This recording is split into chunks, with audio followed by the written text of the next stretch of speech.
It was raining when he said it.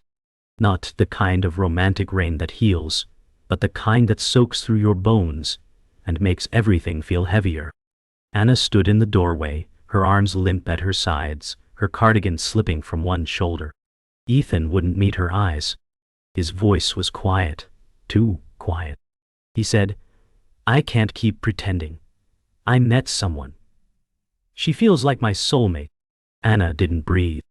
Her heartbeat pounded in her ears like war drums. He walked past her, suitcase in hand, brushing against the fabric of a life they'd built for 8 years. The coffee mug she made him last Christmas still sat by the sink. Everything felt surreal, like a play she hadn't auditioned for. "You're leaving me," she whispered. He paused only long enough to nod. The sound of the door closing behind him echoed louder than any scream she could muster. And just like that, the man who once called her his forever walked out into the storm, for someone else. Before the storm, there had been laughter. The kind of laughter that echoed across Sunday mornings and made burnt pancakes feel like a feast. Anna remembered the way Ethan would drape a dish towel over his shoulder like a chef and perform a silly dance in front of the stove. Their home had been warm, full of shared playlists and sleepy kisses. She remembered how he used to say, "I don't believe in soulmates, until I met you." That line, once a balm, now burned like acid. Their love hadn't been a fleeting spark. It was years of growing roots, of fighting and choosing each other again and again. She held on to those memories now, like porcelain in shaking hands. She needed to remember the love that existed, not for him, but for herself. That she wasn't crazy. That he meant it once. That what they had was real. And yet, the silence in the house now swallowed everything that had once been music. The moment he said the word, soulmate, the world tilted. Anna stared at Ethan across their dinner table, candle wax dripping silently as if trying to mimic the unraveling of her life. His eyes didn't carry cruelty, only distance. He wasn't angry. He wasn't even passionate. He was done. "Her name is Lydia," he said softly, as if introducing an old friend. Anna's fork clattered against the plate. "You believe in that now, soulmates?" she asked. Her voice cracked. Ethan nodded, more to himself than to her. "It just feels right." That word, right, felt like a knife, twisted in slow motion. Everything she thought they were had been reduced to a feeling he had with someone else. The candle flickered. The silence between them roared. Anna realized she wasn't losing to another woman. She was losing to an illusion he had conjured, one that she could never compete with. Anna walked through the living room, as if tracing the ghost of their life.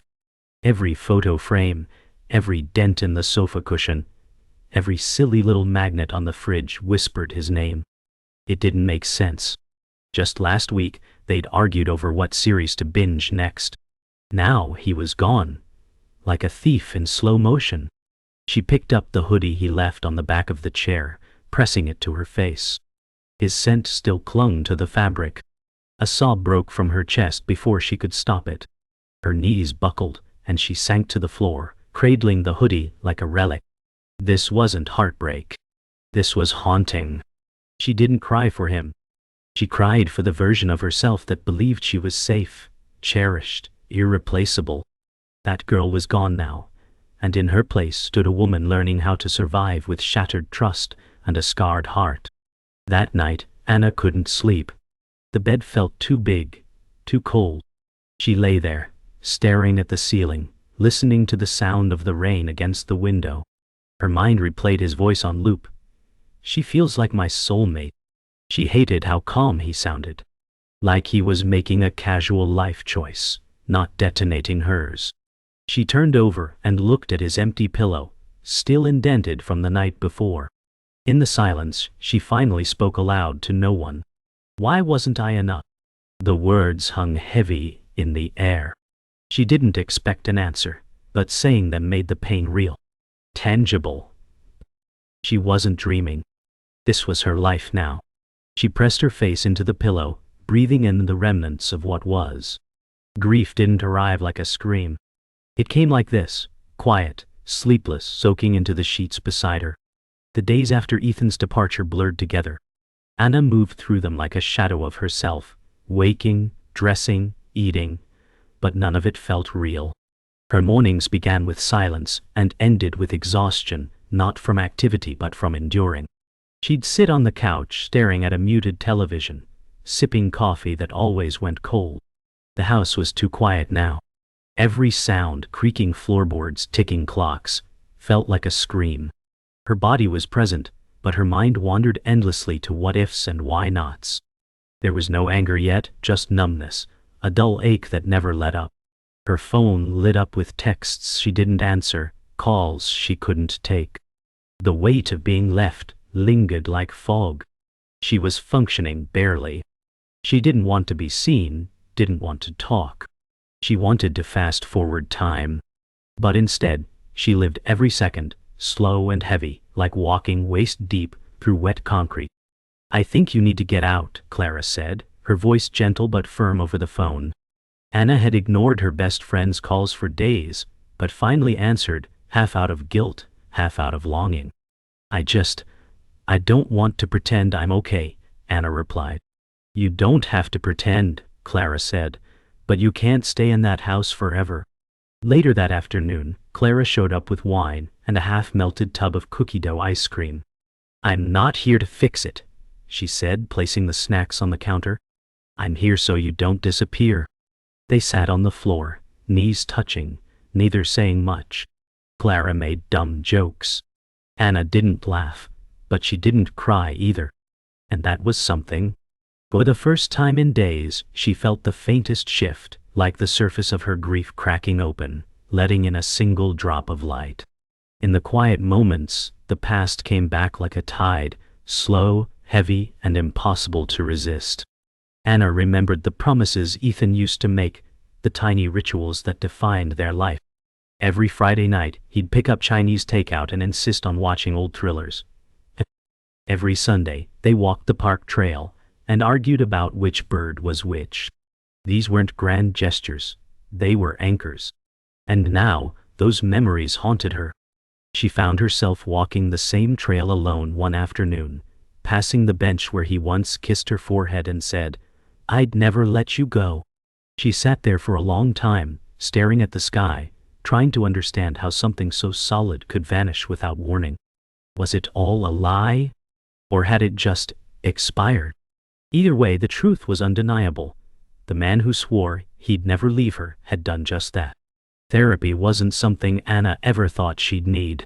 But now, sitting in a beige office across from a woman with soft eyes and a notebook, she felt like a cracked glass being held up to the light. "Why do you think you stayed when you saw it slipping?" the therapist asked. Anna picked at the seam of her sleeve. "Because I thought love was enough," she whispered. "Because I was scared of starting over." Her voice shook, but she kept going. "And maybe I didn't want to believe he could leave." The therapist nodded, not with judgment, but with recognition. "You're grieving a future that felt certain," she said. "It's okay to mourn it." That word, mourning, hit harder than she expected. She wasn't just broken-hearted.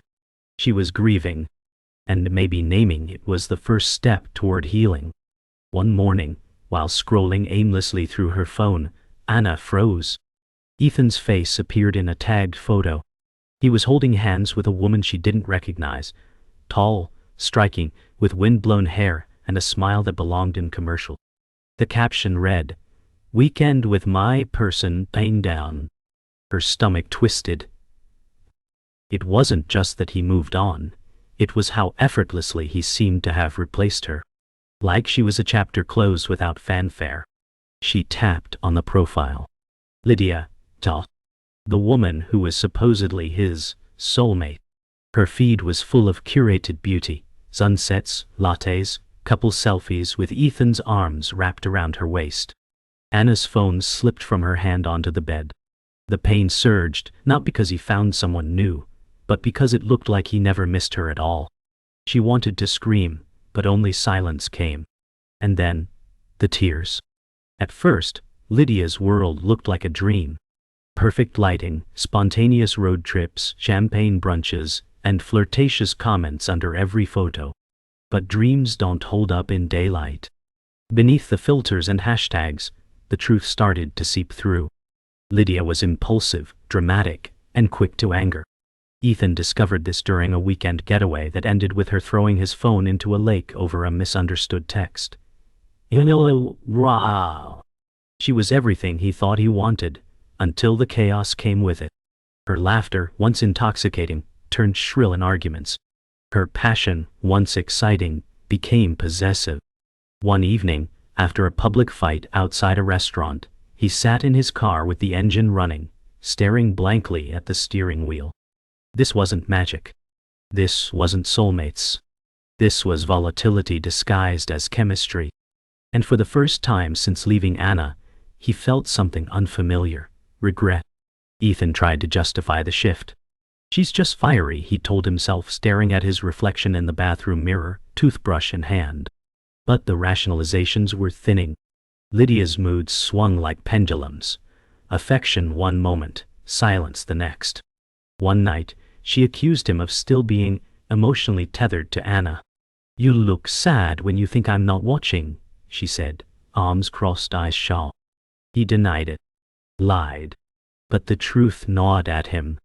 He found himself thinking about Anna's quiet steadiness, her way of calming storms instead of starting them. There were no explosions with Anna, just warmth and shared breath. "Maybe I wasn't ready," he mumbled to his own reflection. The mirror stared back without judgment. Just the face of a man who had mistaken chaos for love, and left something real behind. Their arguments became routine. One moment they were smiling at brunch. The next, Lydia was accusing Ethan of hiding things. At a rooftop dinner, she slammed her wine glass down mid-sentence, drawing stares. "You don't love me like you loved her," she shouted. Ethan's face flushed with humiliation. He reached out, trying to calm her. But she recoiled like he was poison. "Maybe you should go back to your precious Anna," she hissed before storming off. He sat frozen, unable to move, his appetite vanished. The city skyline twinkled in the distance, indifferent to his crumbling reality. In that moment he didn't miss Anna out of nostalgia. He missed her out of necessity. She was safety. And Lydia, for all her magnetism, was a fire with no warmth. He was beginning to see that chasing intensity had come at the cost of stability. Anna didn't expect to see them. She was at a local bookstore, arms full of poetry collections, when Lydia's laugh cut through the quiet. She looked up, and there they were, walking past the window, holding hands. Anna froze. They hadn't seen her. Her breath caught, but she didn't duck. She stood still, rooted like a statue. Lydia leaned in to whisper something, and Ethan gave a laugh that didn't quite reach his eyes. Anna saw the tightness in his jaw, the distraction in his glance, the way he didn't hold Lydia's hand as firmly as he used to hold hers.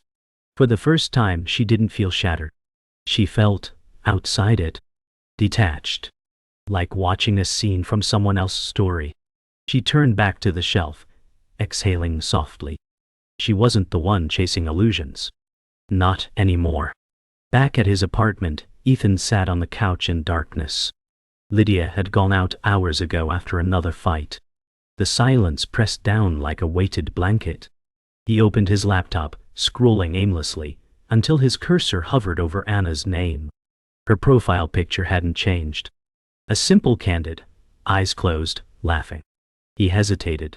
He hadn't unfollowed her, though he'd considered it. Something always stopped him. He clicked on her page, scrolling through recent photos. A cozy coffee shop, a book she was reading, a picture with Clara smiling beside her. She looked different. Lighter, wall. Not broken, not bitter. Whole. And suddenly the weight of what he lost hit him all at once. Not just Anna, but the version of himself he was with her. The man who laughed, loved, gently, lived fully. Regret wasn't just a thought now, it was a presence, alive in the silence. The unraveling wasn't dramatic. It was quiet, like seams pulling loose one thread at a time. Lydia stopped laughing at Ethan's jokes. He stopped reaching for her hand in public. Conversations turned into accusations, and silences stretched longer than comfort allowed. Their once vibrant photos ceased, replaced by vague quotes and blank captions. Friends noticed. Invitations dried up. At home, the apartment was cold, not from temperature, but from distance. Lydia slept facing the wall. Ethan stayed up late, pretending to read. The tension was no longer electric, it was suffocating. One night, over a dinner of takeout eaten in silence, Lydia muttered, "I miss being adored." Ethan didn't respond. He couldn't. Because he realized then, what they had wasn't love, it was escape. And now that the illusion had faded, all that remained were two people who wanted to be seen, but never really saw each other. Ethan began withdrawing, not just from Lydia, but from the world. He declined group outings, stopped answering texts from friends. Work became his only refuge, a place where expectations were clear and conversations lacked emotional landmines. At home, he barely spoke. Lydia noticed, of course. "You're disappearing," she snapped one evening, arms crossed. He didn't argue. He just nodded, which infuriated her more. Later that night, she slammed the bedroom door behind her, and he remained on the couch, staring at a blank television screen. Isolation had crept in, steady and silent, until even the sound of his own voice felt foreign. The man who once left in pursuit of passion now lived in a fog of emotional inertia. He didn't know how to fix it. He wasn't even sure he wanted to anymore. Anna was laughing. A real laugh, not polite or rehearsed, but the kind that made her head tilt back and her eyes glisten. Clara had dragged her to an open mic poetry night at a tiny cafe, and while Anna had resisted, now she was glad she came. The words, the atmosphere, the people, it reminded her that life still had texture, that her story didn't end with him. She wore her favorite sweater, the one she hadn't touched since he left, and it fit her differently now. Not tighter or looser, just lighter. Clara nudged her playfully. "Told you healing doesn't have to be boring," she said. Anna grinned. For the first time in months, she wasn't just surviving, she was participating. And the version of herself that once cried on the kitchen floor now felt like a character in someone else's book. Late at night, Ethan scrolled through Anna's profile again. He didn't like or comment, he just watched. A new photo showed her reading by the window, barefoot, a cup of tea in hand. She looked peaceful, untouched by the chaos he had spiraled into. There was no bitterness in her posts, no cryptic captions or curated sadness, just stillness, wholeness. He tried to imagine how she spent her days now, what music she played, who she talked to, if she ever thought of him. Did she miss him at all? Or had she outgrown him completely? The questions clawed at him, but he couldn't ask them out loud. He was no longer the man with the right to know. So instead he scrolled in silence, a ghost lingering at the edge of her world, watching a life that might have been his, if only he had stayed. It ended without ceremony. One morning, Lydia packed a small overnight bag and stood by the door. "I need space," she said flatly. Ethan looked up from the kitchen counter, cereal spoon in hand, and simply nodded. There were no tears. No arguments. Just exhaustion. "I don't think we ever wanted each other. We wanted escape," she added, more to herself than to him. She didn't slam the door. She didn't look back. And Ethan didn't stop her. When the door clicked shut, the silence was different this time. It wasn't hollow, it was honest. He stood in the middle of the kitchen, hands in his pockets, staring at the spot where she'd been. There was no music playing, no distraction. Just him. Alone. And for the first time he didn't feel abandoned. He felt accountable. Ethan's message arrived like a tremor after an earthquake, soft but capable of shaking everything again. "I'm sorry, I need to talk to you." Anna stared at the screen, her thumb hovering over the response button. She hadn't expected to hear from him, not after everything. The bitterness had faded, replaced by a cautious indifference. It was as though she had put him away in a box labeled past, and locked it tight. She wasn't sure if she was angry anymore. She wasn't sure if she cared. But the truth was, she still wondered, what could he possibly say now? I don't owe him anything, she muttered to herself. But the words felt hollow. She stared at the message again, trying to make sense of the person who had once meant everything to her. And despite herself, a quiet curiosity rose. She didn't reply immediately. Days passed before she could even bring herself to type out the words. When she finally did, her fingers hovered over the keyboard, as if the words might burn her. I'm okay, she wrote. I'm doing fine. No need to come back. She wasn't sure if she was trying to convince herself or him. The response was simple, concise, everything she needed to say. It was a finality.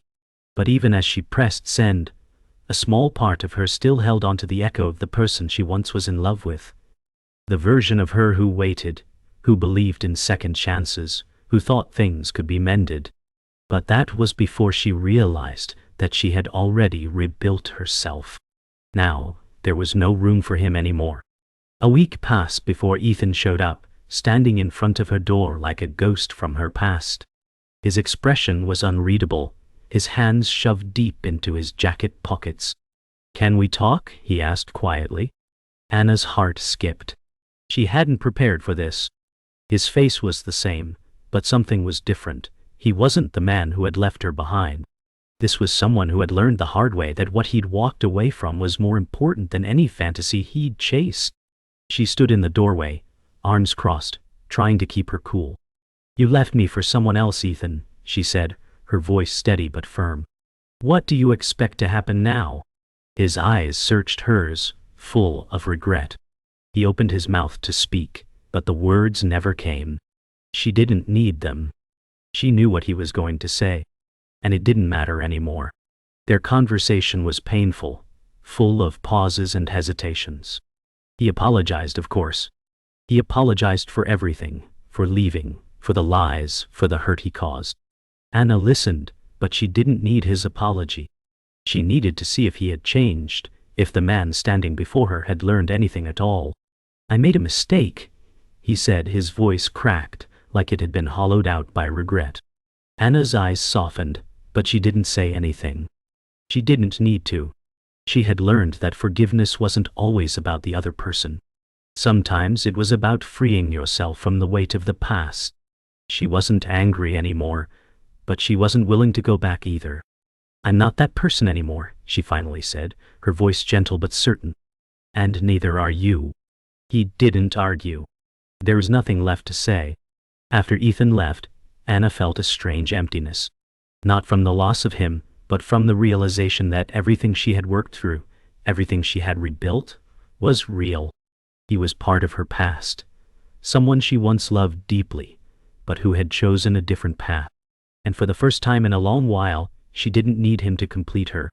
She was whole, on her own. The next morning, the sun rose brightly, casting golden light through the windows. Anna stood by the window, her hands resting on the sill, watching the world move outside. She smiled. It wasn't a smile of triumph, but one of quiet acceptance. The past had shaped her, but it no longer defined her. She was free, and with that freedom came peace. The therapy sessions had become a part of Anna's routine, a quiet but important step in her healing. At first she had resisted. She didn't want to admit that she needed help. But now, she was grateful for the space it gave her to process everything that had happened. How do you feel now, looking back? The therapist asked one afternoon. Anna paused, her fingers tracing the rim of her coffee cup. Stronger, she said, her voice soft but firm. I'm not the same person I was when he left. The words felt true. She wasn't drowning in heartbreak anymore.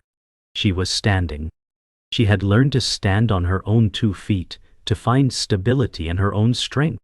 She had reclaimed her power, and for the first time in months, she felt truly free.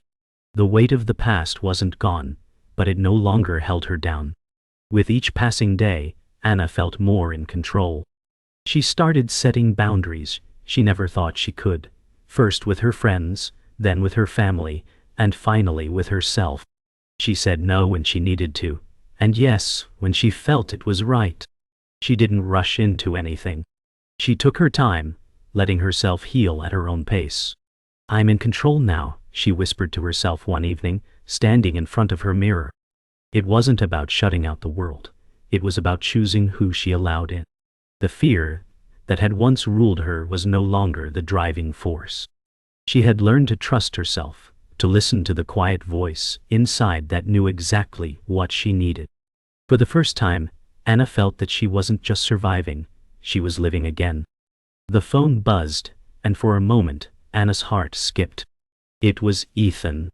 She stared at the screen, unsure of what to do. Part of her had expected this, but another part had been hoping it would never come. She tapped the message open. "Can we meet? I need to talk to you." She read the words again, trying to understand what he wanted now.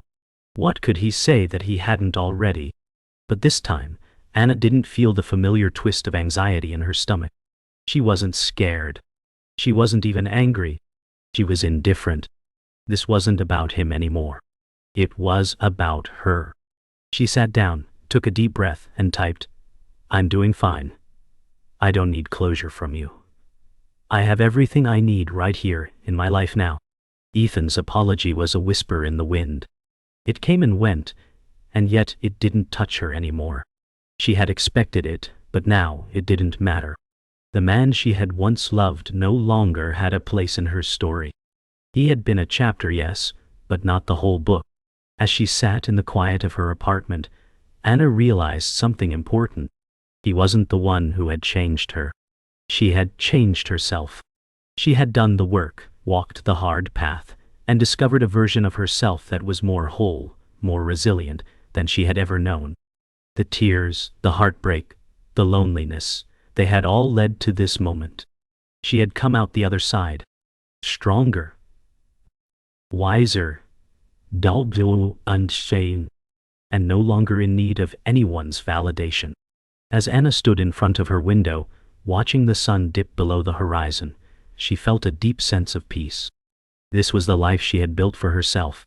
The world outside still buzzed with chaos, but in her heart there was stillness.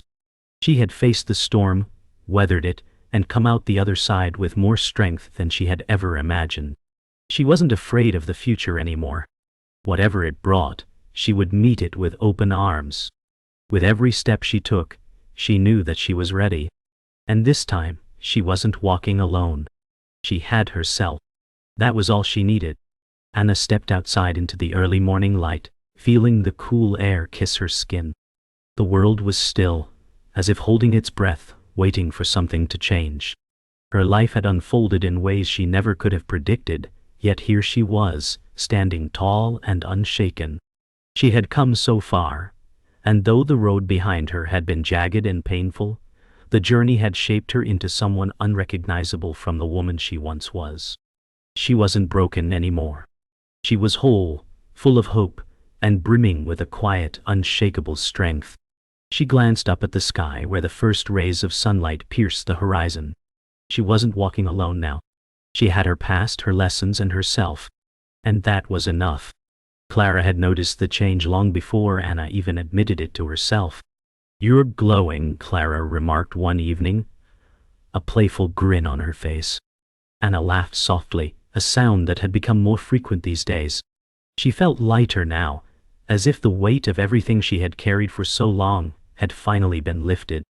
Her conversations were no longer filled with uncertainty. Her steps weren't hesitant, they were purposeful. She was carving out a life that felt like her own, one that didn't depend on anyone else's approval or love. It was enough to simply be. Clara raised her glass in a toast. "To you," she said, "for finding your way back to yourself." Anna smiled, lifting her own glass. "To us," she said. The world outside could wait. Ethan had watched from a distance, quietly over the past few months. He saw the changes, though he hadn't had the courage to reach out. Anna was no longer the woman he left behind. She was stronger, more self-assured, and thriving in ways he hadn't thought possible. His guilt still lingered, but it no longer consumed him. He had come to terms with what he had done, And the consequences? He would always regret his actions, but he no longer wished for a place in her life. She had grown beyond needing him, and perhaps that was the most beautiful thing of all. Watching her walk away from him had been the hardest part, but seeing her walk toward her own future, that was redemption, not for him, but for her. Anna had made peace with everything that had come before. The ache of betrayal, the loneliness of loss, and the fear of moving on, they were all a part of her story. But they no longer defined her. She had forgiven herself for not being perfect, for trusting when it hurt, for loving with all her heart.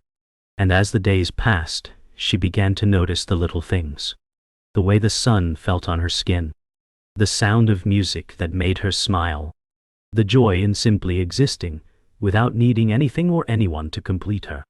She had learned to stand on her own, not because she had to, but because she wanted to. She was at peace. And that peace was hers, finally, and fully. As Anna walked through the quiet streets, a thought crossed her mind. A fleeting whisper in the back of her mind, "I'm free." It wasn't the loud, triumphant kind of freedom. It was a quiet, steady freedom. The kind that doesn't need to prove itself to anyone. The kind that comes from within. She had found it. In the silence of her own heart. In the way she could breathe without the weight of past regrets, without the burden of anyone's expectations. She was no longer the woman who waited. She was the woman who walked forward with no destination in mind, but the promise of more. She was her own destination now. And for the first time in a long while, she knew exactly where she was headed.